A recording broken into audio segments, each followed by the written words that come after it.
pessoal, aqui é o professor Meca da Oficina do Estudante, sejam bem-vindos ao nosso portal.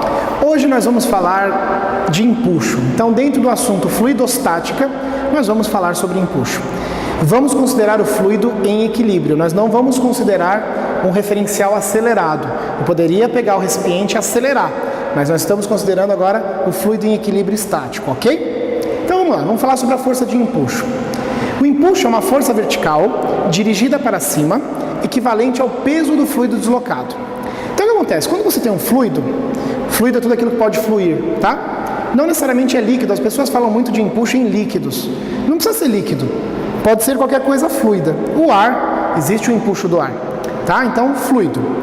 Quando eu pego e insiro algum objeto num fluido, esse objeto ocupou o espaço que até então era ocupado por esse fluido. Então eu coloquei um exemplo aqui, em que eu peguei esse cubo e coloquei dentro de um fluido qualquer. Pode ser água, óleo, qualquer fluido. Nós já vimos lá, no inicinho do curso de fluidostática, bem no comecinho, falando sobre pressão, né? Princípio de Stevin, pressão é μgh, né? Onde o H é a profundidade com relação à superfície aqui, né? Então imagina que aqui é a superfície do fluido. O que a gente percebe, pessoal? Esses pontos laterais estão à mesma profundidade, portanto eles têm a mesma pressão. Essas pressões laterais, elas se cancelam.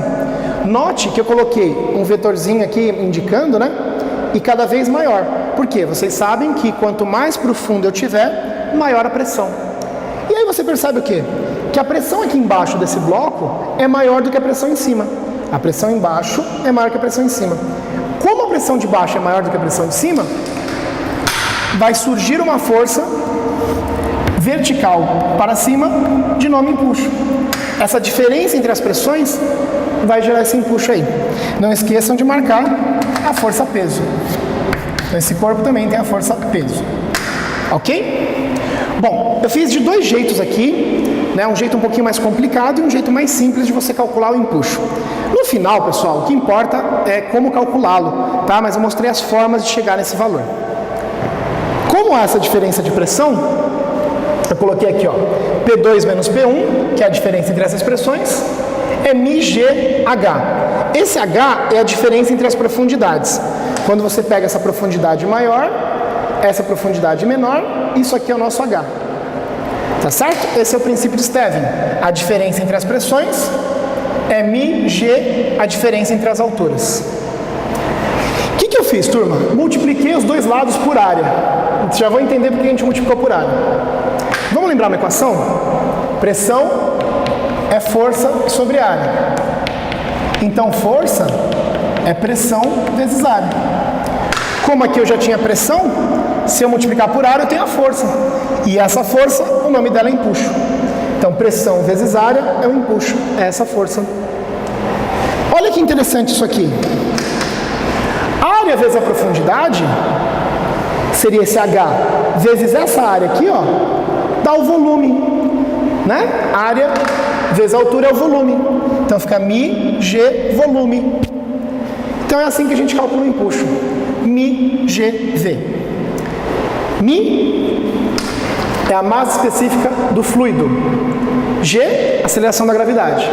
E V é o volume imerso.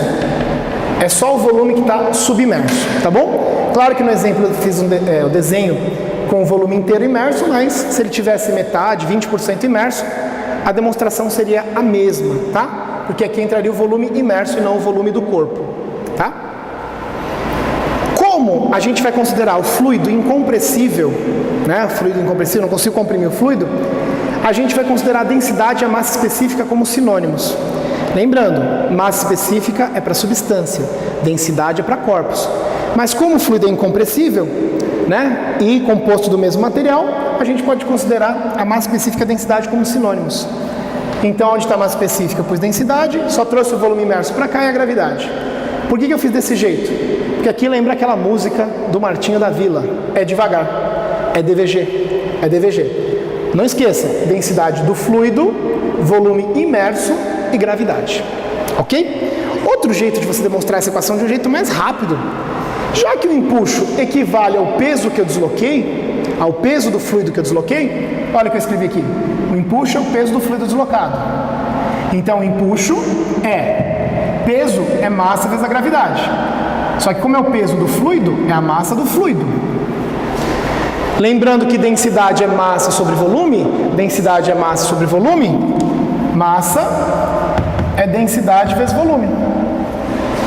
Substituindo aqui, fica densidade de quem? Não era a massa do fluido? Então, densidade do fluido. Volume de quem? O volume deslocado. O volume deslocado nós chamamos de volume imerso. É só o que está dentro, vezes a gravidade. Então, chegamos na mesma equação de uma maneira diferente. Esse jeito é mais fácil, né? Mais fácil de você entender que o empuxo é devagar, é DVG. Não esquece disso. Densidade do fluido, volume imerso, só o que está dentro, vezes a gravidade. Vamos analisar agora a parte da dinâmica. Se o valor do empuxo ganhar do peso, se o empuxo ganhar do peso, ou ele está subindo acelerando, ou ele está descendo retardando. Ou ele sobe acelerado, ou ele desce retardado. Vamos entender como que seria esse exemplo. Peguei uma bola, enchi dentro da água. O empuxo vai ser enorme e essa bola tende a subir acelerando. Só que se eu pegar essa mesma bola e der um tiro dentro da água, ela primeiro desce retardando, depois sobe acelerando. Então são esses os dois casos do empuxo, maior que o peso. Se o peso for maior que o empuxo, é que nem pegar uma pedra e soltar dentro da água. Ela desce acelerando.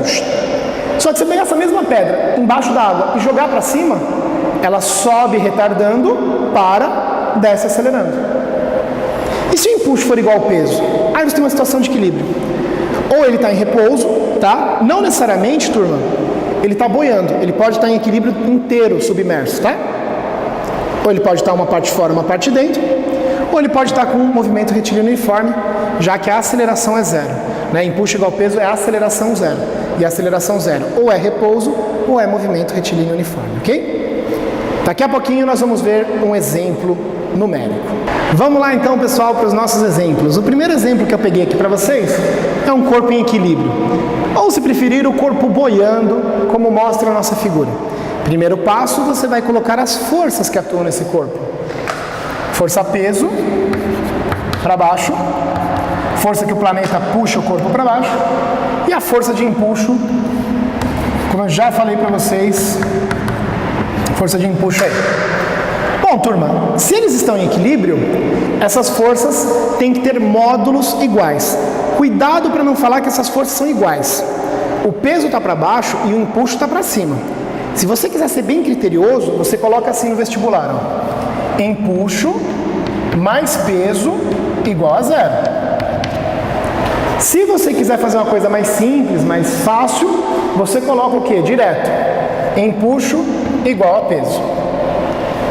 Qual a diferença do de cima para de baixo? A soma dos vetores dá zero. No de baixo, estou falando, a força que puxa para cima é igual a força que puxa para baixo em termos de valor.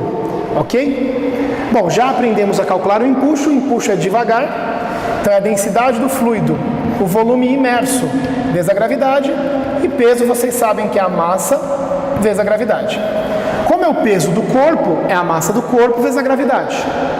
Cancelando a aceleração da gravidade, ficamos com densidade do fluido, volume imerso é igual. Massa, gente, vamos lembrar a equação? Densidade é massa sobre volume. Massa é densidade vezes volume. Então, como é massa do corpo, eu posso trocar por densidade do corpo vezes volume do corpo. O que nós podemos fazer? Ó? Passar o volume do corpo para cá e a densidade do fluido para lá. Então, fica volume imerso sobre o volume do corpo, é a densidade do corpo sobre a densidade do fluido. Essa relação, gente, é muito importante que vocês saibam. É óbvio que dá para você demonstrar, como nós fizemos aqui, mas isso é legal. Por quê? A relação entre os volumes imerso e total é a relação entre as densidades do corpo e do fluido. Essa relação é muito bacana. Porque, olha só, vamos pegar, por exemplo, o gelo. O gelo, turma, ele tem massa específica 900 kg por metro cúbico. Se você preferir, na química a gente usa muito, né? Na química a gente usa o quê? A densidade da água como 1 grama por centímetro cúbico. Isso aqui, gente, equivale a 1000 quilogramas por metro cúbico. Nesse caso, como é proporção, é divisão aqui, você não é obrigado a usar o sistema internacional. Mas caso você vá calcular o empuxo de verdade mesmo, e não uma relação, você é obrigado a usar em quilograma por metro cúbico. Por isso que eu já falo para você, fica bastante atento.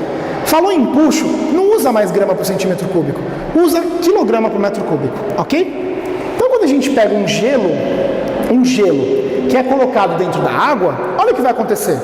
Vamos para essa equaçãozinha aqui, ó. Volume imerso sobre o volume do corpo é a densidade do corpo. A densidade do gelo é 900, gente.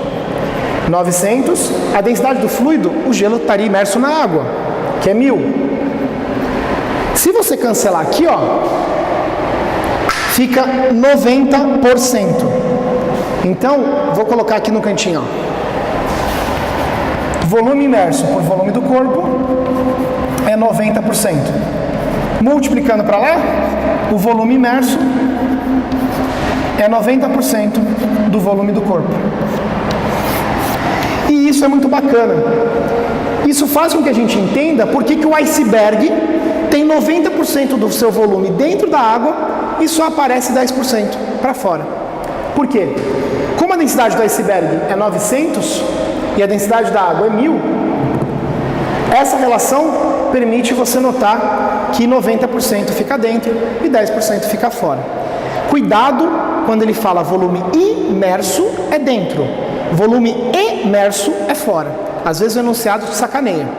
Então, nesse caso, eu teria 10% de volume emerso e 90% de volume imerso. Uma coisa para você prestar atenção também que é legal, essa densidade de 900, ela é muito próxima de 1000.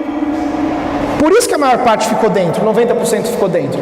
Quando o corpo ele é pouco denso, se a densidade fosse 10, 50, ele ficaria com grande parte para fora. Né? As pessoas confundem denso com leve. O corpo, entre aspas, levinho, ele vai ficar com bastante coisa, bastante volume emerso. Pouco volume imerso. Perfeito? Vamos para o segundo exemplo agora, que é um exemplo mais bacaninha, que não envolve só a parte de equilíbrio. Ele envolve um corpo que está dentro de um fluido, que no caso é a água. Perfeito? Então nós temos um corpo aqui dentro da água, um fiozinho segurando, e eu vou cortar esse fio. Quando eu cortar esse fio, o corpo pode ser que afunde, pode ser que suba, pode ser que fique parado. Vamos ver o que vai acontecer com ele.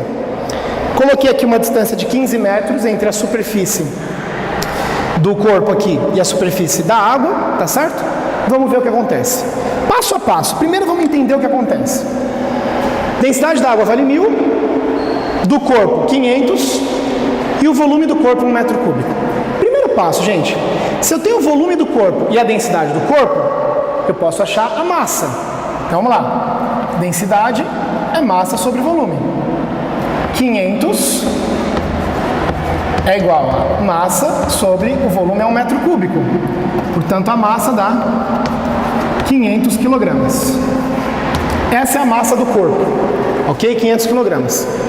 Facilitou, né? Por quê? Se são 500 quilogramas para cada metro cúbico, 1 metro cúbico, 500 quilogramas. Vamos achar o peso. Peso é igual a massa vezes a gravidade. 500 vezes 10. Quanto que dá o módulo do peso? 5.000 newtons. Então esse é o peso desse corpo. Vamos agora calcular o empuxo e ver se o empuxo é igual ao peso em módulo, se o empuxo ganha do peso, portanto ele vai subir, ou se o empuxo perde do peso e, portanto, ele vai descer. Lembrando, o empuxo é devagar, é DVG. Densidade do fluido, 1000. Volume imerso. Veja que o volume imerso é inteiro, né? Ele está inteiro, então o volume imerso é 1 vezes a gravidade, aceleração da gravidade, que é 10. E aí o empuxo vai dar 10.000 newtons. Ó. O que você conclui? Como eu tenho 10.000 newtons de empuxo para cima, já cortei o fio, e 5.000 newtons do peso para baixo, esse corpo vai subir acelerando, beleza? E aí, gente, aí dá pra gente fazer um link bem bacana com os assuntos que nós já vimos anteriormente. A gente pode fazer um link com o movimento uniformemente variado, né? E aí é muito legal, porque olha só, a gente sabe que força resultante é massa vezes aceleração. Quem que é a força resultante? Eu vou ter 10.000 newtons para cima, menos o peso, que é 5.000 newtons para baixo. É igual a massa vale 500, vezes a aceleração. 10.000 menos 5.000 dá 5.000, 5.000 dividido por 500, a aceleração dá 10 metros por segundo ao quadrado. Para cima. Significa que é como se eu ligasse uma gravidade para cima. Esse cara vai cair, entre aspas, em queda livre para cima. Bom, agora dá pra gente fazer um monte de coisa. Podemos aplicar, né, o sorvetão. Lembra do sorvetão? Ó, já achei a aceleração.